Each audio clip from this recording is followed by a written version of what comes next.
Hello everyone.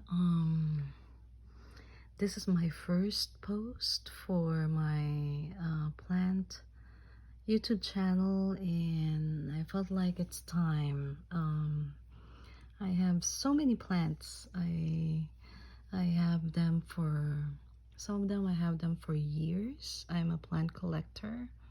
I love aroids, uh, such as philodendrons, and I started with that and monstera. I have a lot of Hoyas because I just love Hoyas, and I got into this. This begonias. I'm a very good plant hobbyist, but begonias just I find them interesting and challenge. I killed a lot of them in the past. I started with Rex Begonia, and um then I switched into this beautiful, when I saw this beautiful rare begonias or semi-rare. I don't know which one is really rare because this is quite new to me. um they don't like me. Unlike for my other plants, I just water them, I just give them lights, um, air, or just the right condition for a house plant. They thrive. But begonias, since I killed a lot of them, I put them inside my IKEA hack plant cabinet, and they don't grow. And it seems to have dry leaves. So I did research and found some information on how they might thrive. So I tried this. This is a mini terrarium. And the jar, I got the jar from a local nursery. And since I have small ones, I felt like this I can have this set up for now. I cleaned I actually cleaned this jar. I washed it and did sanitize inside, and I have to put leckables for drainage at the bottom, about an inch of leckables. And I put moist, not damp, but moist sphagnum moss around. And then I transferred my small pots of begonias inside. The first one, this is such a beautiful one, is Begonia Julau. Got it from this one store in Etsy, and it's just so beautiful. It has this brown leaves with pink variegations. When I got this, it's very small. It's a really very small one, and when I transfer this in this enclosure, in this kit, it thrived. You can see growths, and now additional stems, and the leaves are just looking good. So it will stay there. It's loving it, and I don't touch that. One thing about this begonia: don't wet, don't touch the leaves. Just look at it and admire it, and it will love you. So that's what I learned. Another one that I purchased about more than 2 months ago is Amphioxus, Begonia Amphioxus. This is the one with sorry for that fog inside the fog inside the terrarium, but has pink dots in its green leaves. It's leggy compared to my other begonias, but I think it's just how it grows.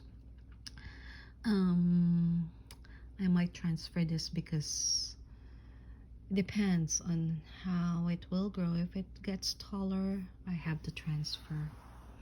But I'm new to begonias. I'm not really an expert, and I just want to share with you how mine survived this condition.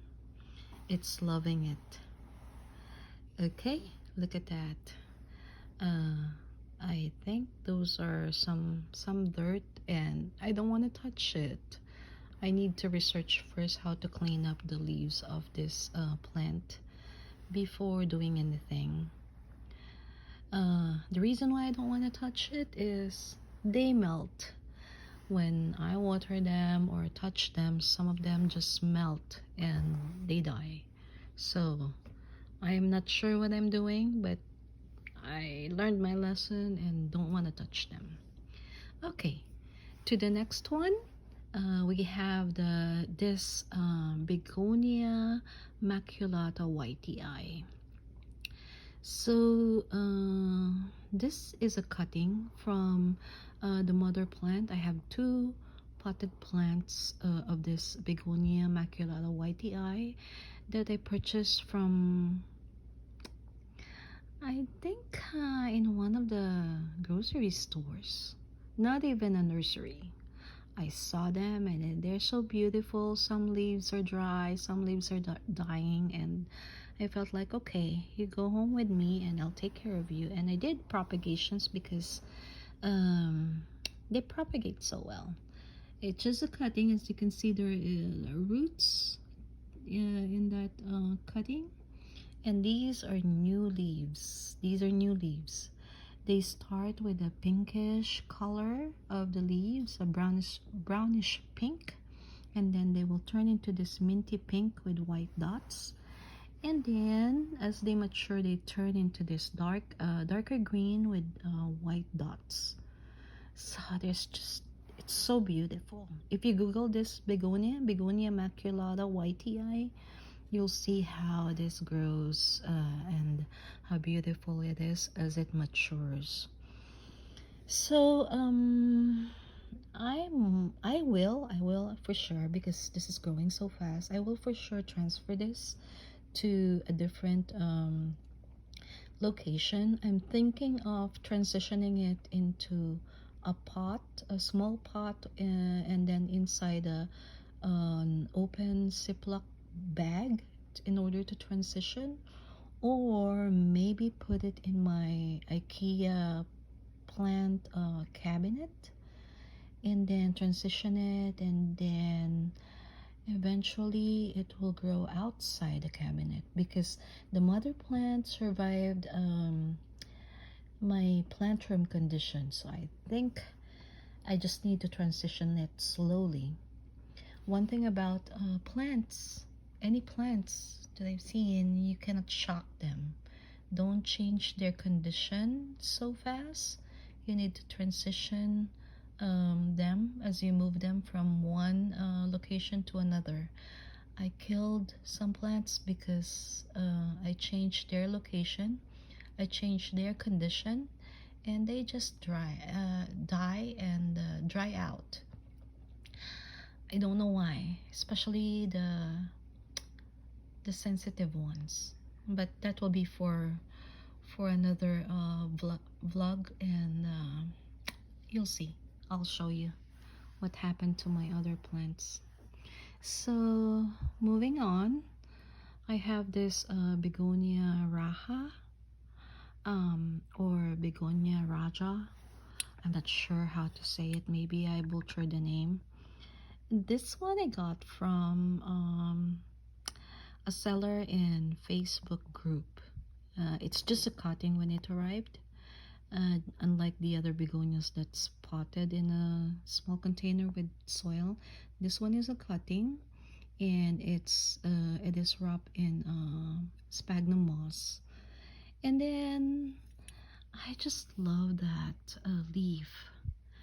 Reminds me of the back of the turtle, the shell, right? It has that brownish and the green variegation. And I just found this. Can you see that pinkish root in the middle? It is loving that condition and it's growing. So that's a good thing. So it started from cutting, and then now it's growing. And we're not seeing it yet, but I'm sure because it has growth, it has some roots, right? So begonias are, when you give them a proper condition, they will root and they will grow. So that's my Begonia Raha or Raja. I don't know how to say it. And then that's it. Those are the begonias in this terrarium kit. My plan is really to put them in a nicer terrarium. This is a trial for me right now, but since it's very successful, I'm planning to get this BioOrb kit and put my humidity loving plants inside. That's the plan. So hopefully this one, when I move it to BioOrb, they will like it. Or also, if I can try some cuttings, I'll try. We'll see. I'm not sure yet, but that's the plan, is to have to try and put them in additional or bigger container. So how do I take care of this? Since it's enclosed, I don't have to really water it too often. The water in that I use for in moistening the sphagnum moss, it has it's actually a rainwater, a filtered rainwater, and I put some nutrients. Nutrients. I use different nutrients, but very small amount. I use liquid earth, newt.